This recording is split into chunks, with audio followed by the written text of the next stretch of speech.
I promise I am working on more video game content as we speak. In fact, I am working on a video right now. It's not going to be done before this video, but I'm working on one right now. But in the meantime, D&D.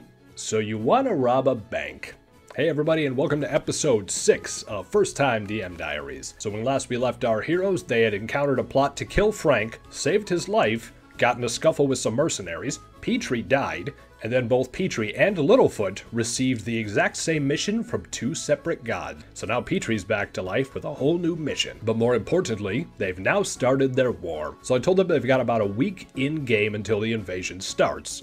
So in the meantime, it was really up to them what they wanted to do. And I'm not even really sure how this discussion started, but in talking with some of my coworkers at work, we got on the topic of, hey, can we just rob a bank? And I told them, yeah, you absolutely can rob a bank if you want to. So before this session started, quite a few of the players were like, okay, we're just gonna rob a bank while we're waiting for the invasion to start. So I should point out beforehand that both Bimo and Ducky were unable to join us for this session, so they actually kept their hands clean for everything that happens afterwards. So their first order of business is to go to the captain of the guard to get their invasion orders, because now both Hork and Ducky are on active duty. Now everything in there is very hectic because they are mobilizing for war, but the captain does pull out a book, begin writing in the book, tears out a piece of paper, throws it in the air, and waits. He looks back down. He says, Vulpes has told me he's arranged passage for you to get on the other side of the river. Now at this point, Littlefoot rolls persuasion to let the captain give him that book so he can send a message to Vulpes himself. Now he wrote this message out and I read it. I think it said something to the effect of, "Hi Vulture. We're on a mission from Jesus to kill Carnival the Sad. We need a ship or I'm stealing one. Thanks." To which I wrote back as Vulpes, saying, "Carnelian is one of our targets. You don't need to worry about that. A ship will be provided to you at the time of the invasion. Do not threaten me, pirate."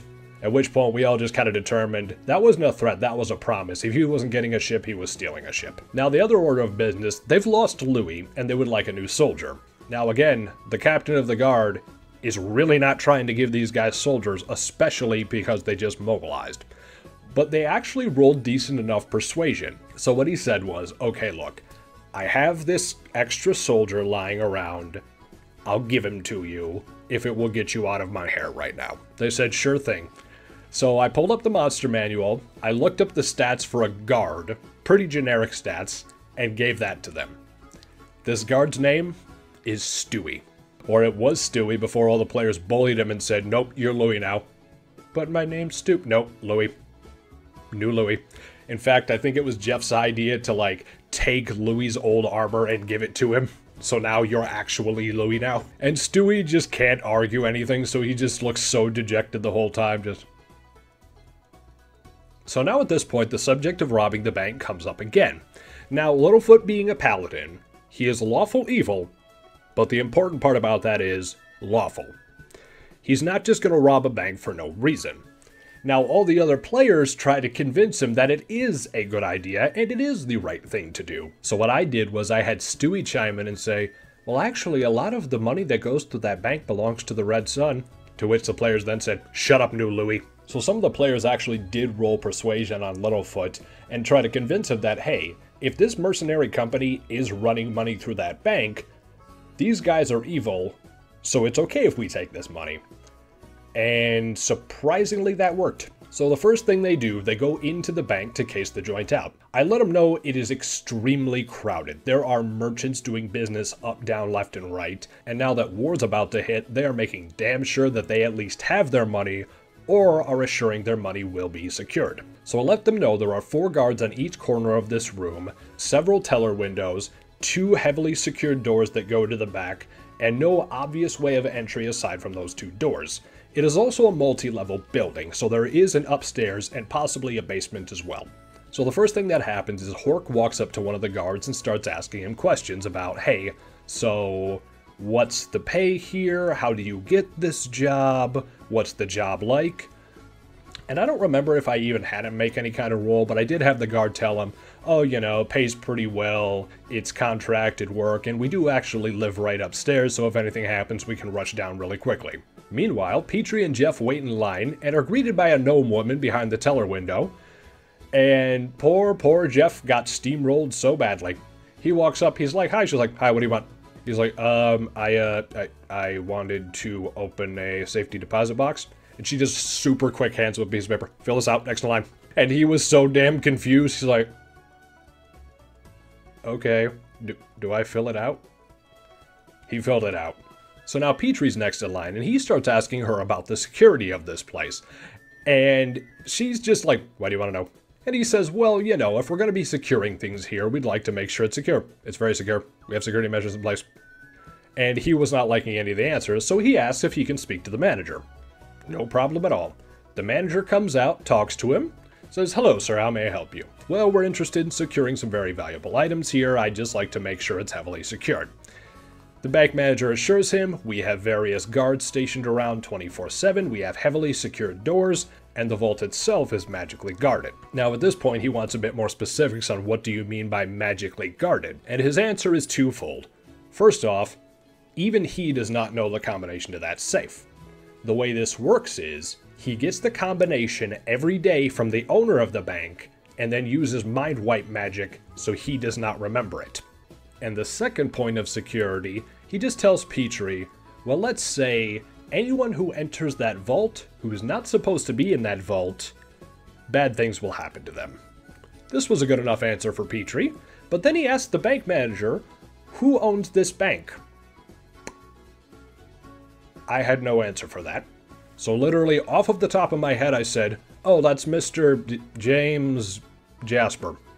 And from this point forward, up until they robbed the bank, every single thing that happens was completely run off of the top of my head. Because I expected them to rob the bank. I expected multiple plans for them to rob the bank. I know the security. I know the layout. What I did not expect was this. So Petrie asks me, can I go to City Hall and discover where this man lives? And I said, well, yeah, absolutely you can do that. And I thought this was actually pretty ingenious. So he goes to City Hall, and he sees the clerk, who is a high elf, a small man, a young man, with glasses, staring down at a book. It's their old friend Roger. Petrie had simply asked him, hey, do you know where this guy lives? And Roger didn't even have to look it up. He just said, oh yes, he lives just north of town, about a quarter mile. Private drive leads up to a hill where a mansion is. Can't miss it. Good enough for them, so they all go back to Frank's to discuss their strategy. Now at this point, there's two schools of thoughts from the players. The first one is, we can go to this guy's house, try to get the combination out of him, open the safe, and drop it. Not a horrible idea. The other school of thought is, we have this barrel of black powder still, we can blow open a hole in the wall, and just take the money that way. Also not a horrible idea, just a bit more messy. Well, Littlefoot's not too keen on the whole blowing open the wall thing because that could cause unnecessary collateral damage. And on top of that, I did have Frank straight up tell them, don't you be dragging f***ing police into me bar. So they're kind of going back and forth for a bit trying to determine what's the best course of action. And even at this point, Littlefoot starts thinking, you know, this might be more trouble than it's worth. To which Jeff said to him, look, I'm robbing this bank one way or the other. Because both in and out of character, he really wants to rob this bank. So after a while of going back and forth and not making any ground, Hork finally says, look, I stand up, take Huey and Dewey with me, and walk to this guy's house. And the players just follow along. And I think that's actually a pretty good lesson to be learned if you're a player. If everyone's stuck with decision paralysis and nobody really knows what to do, just do something. I mean, literally, just do something. Because even if the players don't like what you did, it's better to move the story forward than to sit there for hours wondering what you should have done. So they go up to this guy's house and they're greeted by the gate by one of his servants. There was something very clearly wrong with this guy because as he greets them, he's complete monotone saying, Mr. Jasper is not expecting visitors. To which they tell this guy, hey, we're actually interested in helping out his security at the bank. The strange man walks up to the house. After about a 20-minute delay, he comes back out and says, Mr. Jasper, we'll see you now. So they walk into the mansion, and I describe this mansion as being incredibly ornate. But what you really notice is all over the walls are taxidermied heads of various creatures. Tigers, lions, bears, goblins, owl bears, I mean, you name it. And they hear a voice from upstairs. Do take them into the foyer, I'll be right down. So they all go to the foyer, except for Petrie. He says, I would like to roll stealth to sneak away and search the house. I had him roll. I think he has a +7 to stealth, so yeah, he rolled that no problem. And he sneaks away. So I asked him, what exactly are you looking for? And he tells me, well, I want to find an office of some sort. So after a bit of wandering, I say, you do see a door. It is locked, but it's probably an office if you were to guess. He picks the lock, again, absolutely no problem, and walks in. I told him, what you see in here is a fireplace, 2 seats by this fireplace, some books on the wall, a desk, and above the fireplace, you see what appears to be the head of a bear. Except this particular head has far too many teeth. Now at this point he tells me, I'd like to search through the desk drawers and see if I can find anything. So I told him, okay, you begin looking through the drawers, and you speak Elvish and Common, correct? That was correct. So I let him know, okay, there's a lot of papers in there in a lot of different languages, so there's a lot of stuff you really aren't sure what it says, but what you definitely can glean is there's a lot of receipts paid out to the Red Sun. So he says, okay, I'm gonna remove that bear's head from the wall. I say, sure thing, you remove the bear's head, there's nothing behind the wall. However, you do hear a voice right behind you. Ah, yes, marvelous specimen, isn't it? This guy got behind you in a locked room. Petrie plays it cool, which was smart, and he says, yeah, this is really cool. Hey, what is this thing? Ah, my good sir, that is a werebear. A werebear? Ah, yes, quite. I thought when werebears died, their souls turned back into humans. Shit, he's right. So I very quickly had this gentleman respond, well, normally yes, but not if their soul is still trapped inside. And I told Petrie, as you look at the bear again, its eyes are moving. He says, I'm putting this thing back on the wall. Good call. So I had Mr. Jasper here ask them, and what brings you here, my good sir? Oh, well, we have this idea to help your security, a proposition. Oh, marvelous. Let's all go to the foyer and discuss this. So they all walk in. Now, I could have sworn that a paladin's divine sense was passive. It's not. A paladin specifically does have to say they're using divine sense, at least according to the rules. However, what happens next didn't make too much of a difference anyway.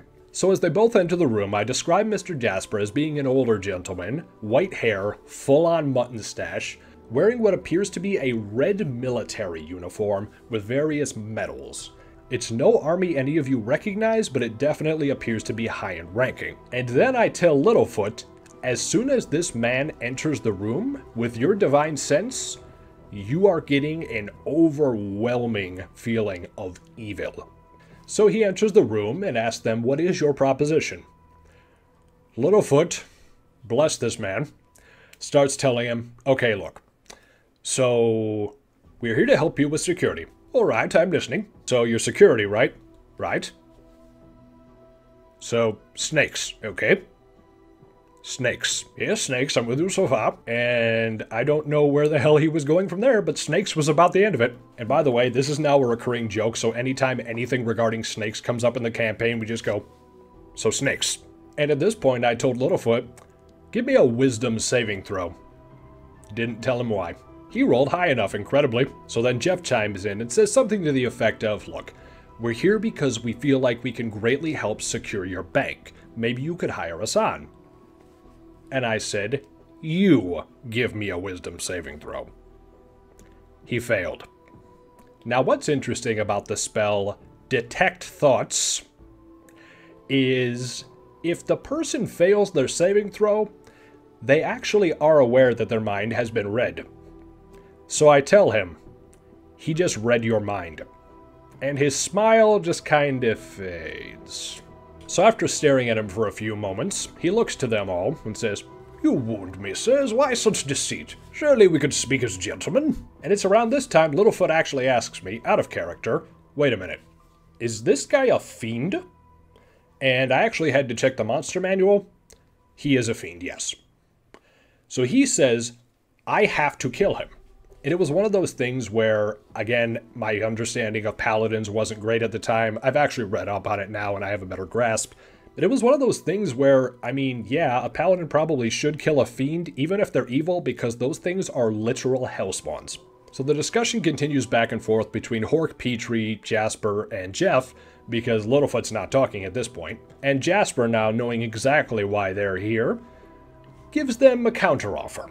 After hearing their excuses, he just kind of smiles and says, "Tell you what, gentlemen, it's my understanding you're leaving for war shortly," and pulls out a silver dagger.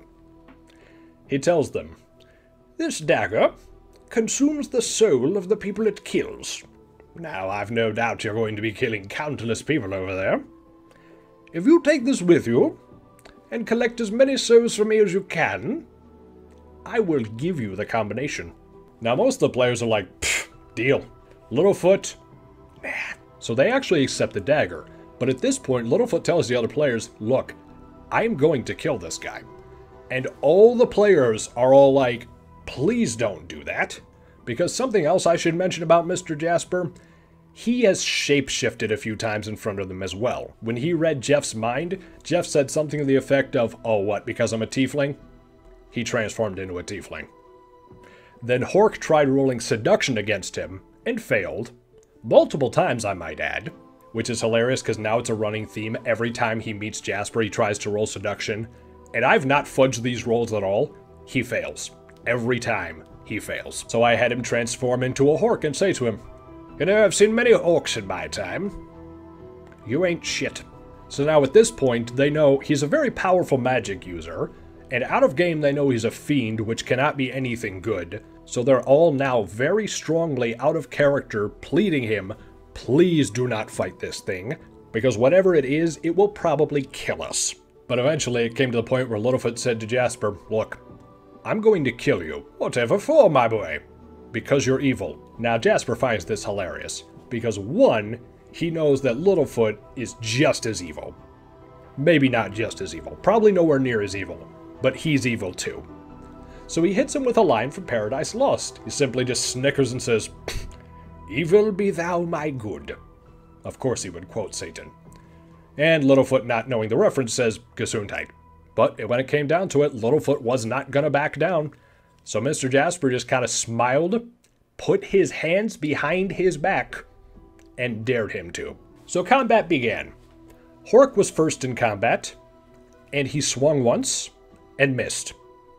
Swung again, and I told him, no noticeable effect, even though he technically hit. And at this point, he's like, "Wait, what do you mean no noticeable effect?"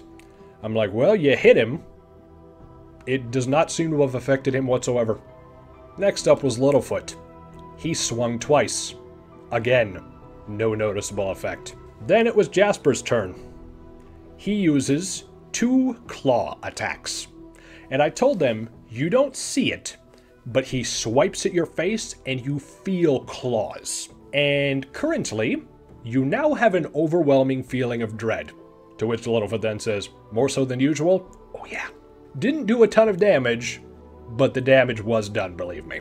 At this point, Petrie had to bow out momentarily because he lives across the state, so a few of our sessions we had him over Discord, but Discord just wasn't working properly, so he wasn't even going to try to engage in combat under those circumstances, and I don't really blame him. So then Jeff.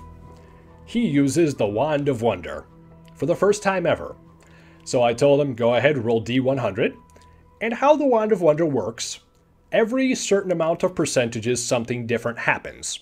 So when he rolls the first time, he rolled within the percentage of, you are stunned until the beginning of your next turn thinking something amazing happened. So his interpretation, the wand goes off and some sparks come out and he's like, "Guys, did you see that?" So he's completely useless until the beginning of next turn, unfortunately. At this point, it was Huey or Dewey who attacked with his longsword, and again, no effect. I had Mr. Jasper turn to him and say, "May I see that for a moment?" And he hands him his sword, and I had him begin cutting his own throat with the sword, saying, "You see, you really should go for the jugular, far more effective." Hands the sword back. It's really at this point they're like, we really need to not be fighting this thing. Now at this point, Littlefoot says, wait, if I were to use Divine Smite, would that make my weapon magical? And I think technically no, but at the same time I decided to let him have it. I said, you know what, sure, for that one attack using Divine Smite, yeah, your weapon will be magical. So he uses that on Jasper, and he hits him. He actually hit him. Now let me tell you something. As far as I know, in the D&D Core Monster Manual for 5th edition, there are 3 creatures that are completely immune to non-magical attacks. One is a Mummy Lord. The other is the Tarrasque. The third is this thing. So combat's still not going well at all for the party, and Jasper does get a hit in on Hork as well, who has the same overwhelming feeling of dread. Now, when it gets back to Jeff, he uses the Wand of Wonder again, and causes a stink cloud to fill the entire room. So now, everyone needs to leave the room or they're going to get poisoned. No effect on Jasper. So now everyone runs out of the room knowing that this is going to be a huge problem. And when it got back to Jasper's turn for the 3rd round, I had him dimension door behind them, put his arms around them, stick his head between them and say, you know, we don't have to fight. Because really he finds this hilarious that these guys would walk into his house and try to kill him, with him being what he is. So at this point, Jeff says, I am going to try to roll persuasion to persuade Littlefoot to back down, because he had used the Wand of Wonder and caused nothing but grass. He had some of the worst rolls the first 3 times he used that wand. This gets hilarious later. So he tells Littlefoot, if you do not stop fighting this thing, I'm gonna burn this entire house down with you in it. And Littlefoot says, can I get advantage because I do believe it's my divine duty to kill this thing? And I said, you know what, fine. Even with advantage, he still didn't roll high enough. I think he rolled like a 2 and a 3. So basically the way we played it out was he very grudgingly stormed out. And at this point, Jasper quit fighting them because he didn't really even want to fight them to begin with. So they accept his offer, they took the dagger, he gives them the combination, and sends them on their way. Now, they all decide to rest for the night before robbing the bank. And I tell Littlefoot and Hork, you are plagued with extremely vivid and horrifying nightmares. As a result, you gain no benefit from the rest. And they're like, what? Not a single benefit. No spells, no hit points. So they rolled Arcana and determined very quickly they had been cursed. So the next move was, okay, we need to go to Father Solaire and get this curse removed. So they go to Father Solaire. He has them kneel before the altar and gives a brief blessing. As it is written in the book of Paul, let it be. Amen. Did I mention they hate Father Solaire? And both of them actually weaseled out of paying for it because Littlefoot rolled religion saying, hey, I'm on a mission from God, I'm not paying for this. Hork rolled intimidation saying, I'm not paying for this because I don't feel like paying for it. Neither of them paid for it. So the next day, they go into the bank. Now this plan, originally, was a very good plan. Because Jeff actually did fill out his paperwork to get a safety deposit box. He has a safety deposit box. So what he was going to do, he was going to go into one of the back rooms with the safety deposit box, turn Petrie invisible, Petrie would follow behind, then Jeff would go in, inspect his box, then leave, but Petrie would still be behind the closed doors, so he could open the door from the inside. And then the idea was, Jeff was going to use the Wand of Wonder in the bank and cause a massive distraction, which would allow the other people to sneak in. Honestly, really good plan. Damn shame it didn't work that way. So the first few steps worked out perfectly, but as soon as Jeff gets back into the lobby, he says, I'm gonna stand up on one of the tables, use the Wand of Wonder, and yell Avada Kedavra. To which the players all point out, shouldn't you be subtle about it? Nah, too late. And the spell he rolls is the spell of mind reading. The funny thing about this spell, if you don't have a target in mind, you read your own mind and take 1d6 psychic damage, so he took 1 point of psychic damage. So the way it played out is he just yells, Avada Kedavra, ow! And now everyone's looking at him like he's an idiot, like what on earth are you doing? So then he jumps on the table again, yells Avada Kedavra again, and he casts Lightning Bolt. Lightning Bolt goes 100 feet with a 5-foot radius and does 8d6 damage. I think he did around 36 hit points of damage. So I told him, you just killed 20 people. And a guard. And it went through the wall. And it went through a few more walls. So now he's just standing there like, oh no. Whoops. And something else I should mention, all of my players are tallying their kill counts on their character sheets. So now in one fell swoop, he has the highest kill count of everyone. So at this point I said, everyone is panicking now. Even the guards are running out because they do not want any part of this. So they all run into the back and enter the safe. The combination works no problem. And I have them all give me charisma saving throws. Hork and Jeff fail. So I tell them both, as of now, you are convinced that everyone in this room is trying to kill you and keep the money for themselves. They're charmed. So this goes spectacularly horribly for the party. Now Hork didn't manage to do a lot of damage because Littlefoot cast fear on him, which meant he had to run to the corner of the room. Jeff, however, used the Wand of Wonder with encouragement from me, because originally he said, okay, what can I do to cause the least amount of damage? And I let him know, if you want to do that, that's okay. I'm not going to tell you how to play. But I'm going to remind you, from your character's perspective, they're all trying to kill you. And he's like, yeah, okay, I get it. So, Wand of Wonder, he casts Fireball. That is also 8d6 damage. And he hits everyone in the room. At this point, both Petrie and Littlefoot try to push him out of the room. Petrie failed, Littlefoot succeeded, so thankfully the charm was broken before any more damage could be done. Now, I told him in this vault there are various chests and quite a bit of gold just kind of piled around everywhere. So Hork says, okay, I'm just going to run to the pile of gold and grab as much as I can, and then we need to get out of here, because this already went tits up. I told Hork, as soon as you grab the pile of gold, the pile grabs back. That there is a treasure golem. Now, there are no treasure golems in the official D&D manual for 5th edition, so this was actually homebrewed. I had found the stats online, and I'll link it below, but it's actually really well put together, and it's provided a pretty good challenge. This fight went horrible for the players. Few reasons. One, that fireball had done a lot of damage to the party before this fight even started. In fact, I think Hork was almost dead immediately. Two, Jeff used the Wand of Wonder again on the golem, cast Fireball again, and hit all of the players again. And number three, a nasty little trick this treasure golem has. If a golem takes physical damage, you roll 1d10, and that's how much splash damage you do back because pieces of gold fly out of it. If I recall, Hork went down, Petrie went down, Littlefoot almost went down, and I'm amazed Jeff didn't go down. It was a very hard-fought battle, but they did manage to pull it off. So now, they have all this gold, but how are they going to get out? Because there's only one entrance into this bank, and I told them, at this moment, it's pouring in with soldiers. So, I actually let them retcon this because they forgot Huey and Dewey again. Mind you, this happens at least 5 more times from now. But I let them retcon it. I said, okay, look. Huey, Dewey, and Stewie are outside of the bank, and they've got the black powder keg. They're going to blow the wall to the vault. I had Stewie prime the powder, a roll I had him fail, and try to get away in time. A roll he failed again. Poor Stewie didn't make it.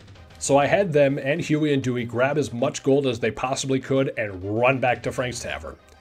Now, I already know I didn't do this right, and I knew at the time I didn't do this right, but I actually did the math of what a gold piece weighs and how much weight they can carry, and in total it was about 18,000 gold pieces. And they grabbed a few gems as well on the way out.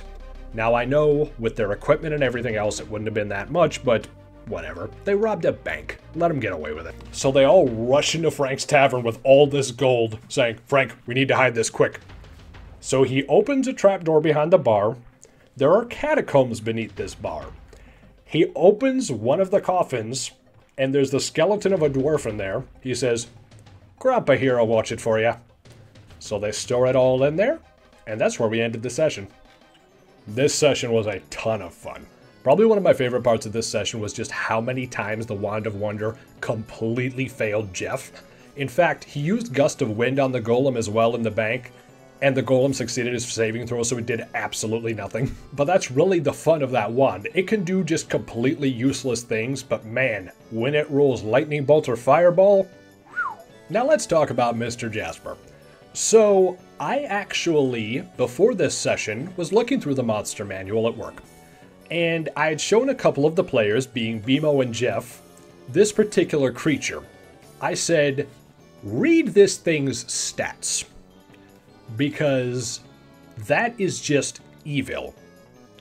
What is Mr. Jasper, you may be wondering? Well, I actually wasn't going to say, but as of the last session, the players have discovered what he actually is, so I can say it now. He is a Rakshasa. A Rakshasa, according to the monster manual, are beings created by devils from the 9 hells to do their bidding and spread evil in the mortal realm, because devils are not allowed on that plane of existence. What's also interesting, if you read Hindu or Buddhist mythology, Rakshasas are nuts. They're like some of the most metal things I have ever heard of in my entire life. But more to the point, how they function in 5th edition D&D. 1. Completely immune to non-magical weaponry. And once again, that's one of 3 creatures where that's the case. 2. Any spell of 6th level or lower has no effect, unless it wishes to be. So that means you need to be a 13th level spellcaster for any of your spells to actually do anything. And even then, you have 1 spell slot for that spell, and this creature has advantage on all magic saving throws. It gets better. It has innate spellcasting, and it gets 2 claw attacks per turn of combat. Now, they don't really do a lot of damage, especially considering it's a challenge rating of 13 creature. It's 2d6 plus 2 damage. However, if you are hit, you are immediately cursed. And this curse ensures that you gain no benefit from a rest unless Remove Curse is used. This is one of the most diabolical creatures I've seen in that entire monster manual. So as soon as I saw this in the manual and realized I had a perfect place to put this character, oh, I'm putting this character in there. And now Mr. Jasper's a recurring character. Things are going to get very interesting from now on. Now on to the topic of Divine Sense and Detect Good and Evil. I was very confused as to how that worked. Now for starters, I thought that Divine Sense was passive. It isn't. But at the same time, I started wondering, wait, is Divine Sense a spell? The official answer, no, it is not a spell. But I, for the life of me, could not find a straight answer online. I had to dig through the player's handbook to get the proper answer to that. The thing is, Divine Sense can detect good, evil, celestials, fiends, or undead. Detect Good and Evil, which is a spell, functions in the same manner. That's what confused me. Divine Sense, however, is an ability paladins have off the bat. And the reason this confused me was, if that were a spell, it would have been a 1st level spell, and trying to use a 1st level spell against a Rakshasa is not going to work. So he was actually right to know it was a fiend off the bat, and I actually had him roll religion because when he kept saying it's a fiend, I have to kill it, I had to let him know, well, I told you it's a fiend, but there's no way you would know that. Well, realistically, yes, there is a way. He would have known immediately it was a fiend. So this brings up another interesting point. Now recently in our group chats, we were discussing the game mechanics, and I had read through the entire Paladin section in the player's handbook. And there is nowhere in that entire section that it says Paladins have to kill fiends. Now again, if you're a Paladin and you feel that way, I wouldn't argue whatsoever. Because yeah, you probably should kill fiends. I think in general, you probably should kill fiends. But I did let him know, in the Vengeance Oath, and in Paladins in general, you do not have to kill fiends if you don't want to. And he responded by saying, hey, in my Oath of Vengeance, I have to fight for the greater good. And now I completely understand this character. So, being a lawful evil paladin, he acts like a dick, he does bad things, but he believes he's doing it for the greater good. And when you think about it, so many evil people throughout history, it can be argued that they genuinely thought they were doing the right thing for the greater good. This makes perfect sense for this character. So I dropped it at that point and said, you know what? Makes sense to me. You try to kill this guy as much as you want. Just get some magical weapons. And now the final point. The players are now all wanted, with 4 days left until the invasion. And originally, if they had simply just robbed the bank, I probably would have had Jasper just drop the charges, because literally he let them rob the bank. He does not care. But they killed 20 people. Yeah, murder's a bit of an issue. So where do the players go from here? They have 4 days until the invasion, they're heavily wanted, they have a cursed dagger, and a lot of dirty money under Frank's bar. Well, tune in next time for episode 7 titled Over There. Be seeing you.